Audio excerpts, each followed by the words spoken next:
E a gente segue nesse assunto, pessoal, para conversar sobre o cenário dos Correios, agora com o Felipe Salto, economista-chefe da Warren Investimentos. Tudo bem, Salto? Bem-vindo mais uma vez aqui no Money e uma boa tarde.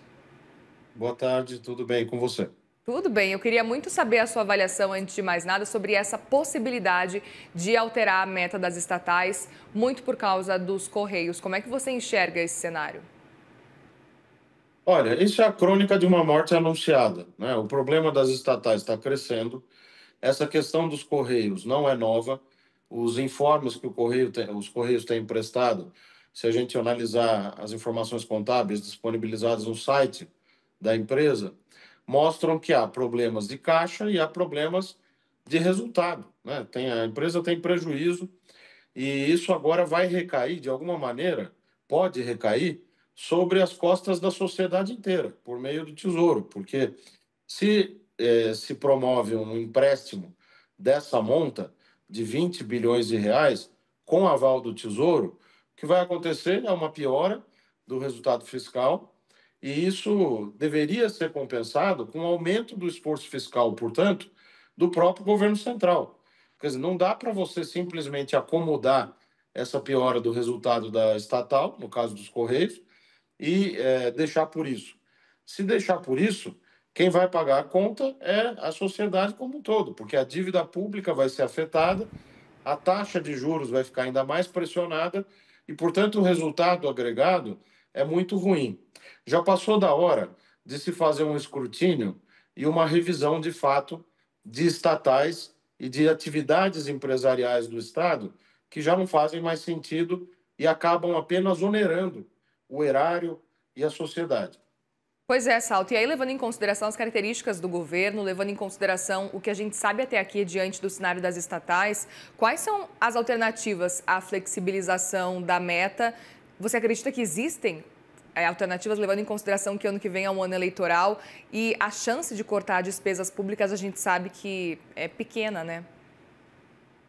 Olha, se a meta, a parte da meta referente às estatais for alterada, o que deveria ser feito é apertar a parcela referente aos demais componentes, ao governo central principalmente, porque alguém precisa suprir esse buraco que vai ser gerado. Então, uma coisa é a questão contábil. Ah, altera-se a meta porque a meta vai ficar irrealista com esse rombo previsto para os Correios. Bom, já aconteceu agora esse problema, e acho que o governo agiu corretamente, o Ministério da Fazenda, de compensar os 3 bilhões de reais agora no resultado, no relatório bimestral do orçamento. Só que isso vai ser muito maior no ano que vem. Então, a questão que se coloca do ponto de vista contábil, se a meta for alterada, quem vai fazer esse esforço adicional para que a dívida não seja afetada? A outra coisa que deve se evitar é abrir mão, por exemplo, de incidência da regra fiscal sobre determinado resultado. Ah, então vamos fazer uma capitalização e deixar isso de fora, sem a incidência das regras fiscais. Então, a criatividade acaba correndo solta nesses momentos e é preciso ter muito cuidado, né? O fato concreto é que a empresa está indo muito mal, não mostrou um plano de ação, a meu ver, à altura do aval que vai recorrer, que vai requisitar ao Tesouro Nacional, e fica muito difícil conceder uma autorização, assinar embaixo, ou seja, tomar para si o risco dessa operação num contexto como esse. Eu queria até entender se, na sua avaliação, o déficit dos Correios é isoladamente o suficiente para comprometer a meta ou tem alguns pontos ainda de atenção com relação a outras estatais? Olha, o relatório recentemente divulgado pelo governo, né, mostrando os riscos associados às estatais, o próprio governo mostra. São 9 empresas estatais que têm aí produzido prejuízo, um rombo significativo. Nós aqui na Warren fizemos relatório para clientes também, mostrando a situação. Cada empresa é um caso à parte.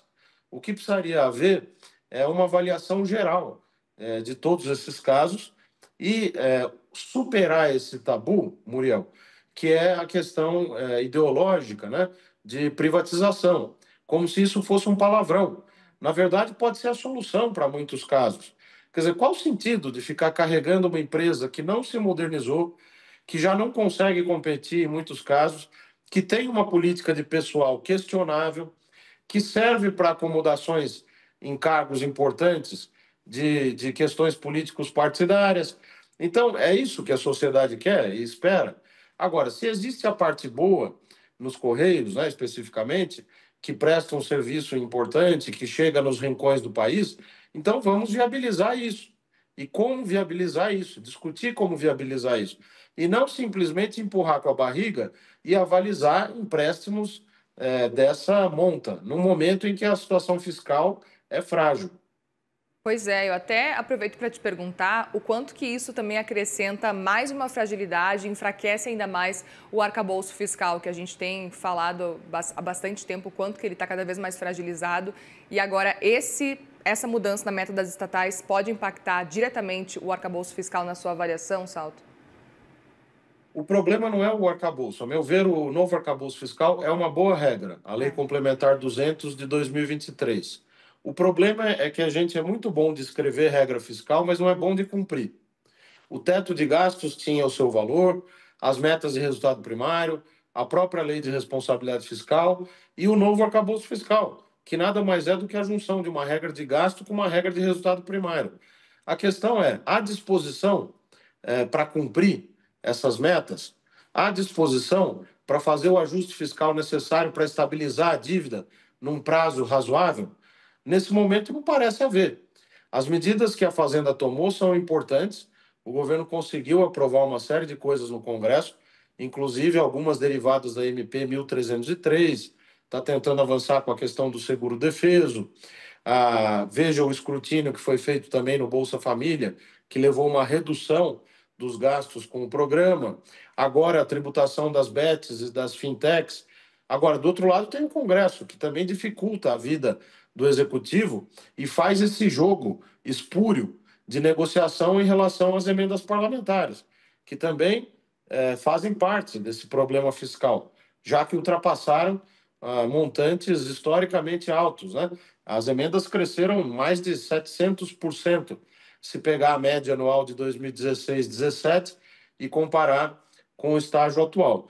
Então, o problema é muito complexo, tem diferentes matizes, e essa questão das estatais é só mais um componente desse problema fiscal que já vem de muito tempo. Salto, e aí para a gente encerrar, você citou há pouco essa possibilidade de que o governo deveria deixar de lado essa questão ideológica com privatização. Quais são as chances de os Correios conseguirem, enfim, passar por um processo de privatização, para além dessa questão do governo, enfim, mas levando em consideração que a gente está vendo uma empresa quebrada praticamente, portanto, poucas empresas se interessariam pelos Correios da forma como estão hoje. Olha, para isso é preciso fazer uma avaliação. Você tem serviços e partes da empresa que podem ter valor de mercado. E isso pode ser ofertado e pode ser avaliado. Agora, no tapetão, na pressa, não dá para fazer nada direito. É preciso avaliar caso a caso, e eu acho que a chance política de acontecer isso neste governo, no curto prazo, é próxima de zero. Muito bem. Felipe Salto, economista-chefe da Warren Investimento. Sempre muito bom te receber aqui. Volte sempre, viu? Eu que agradeço. Um abraço a você. Obrigada, uma boa tarde.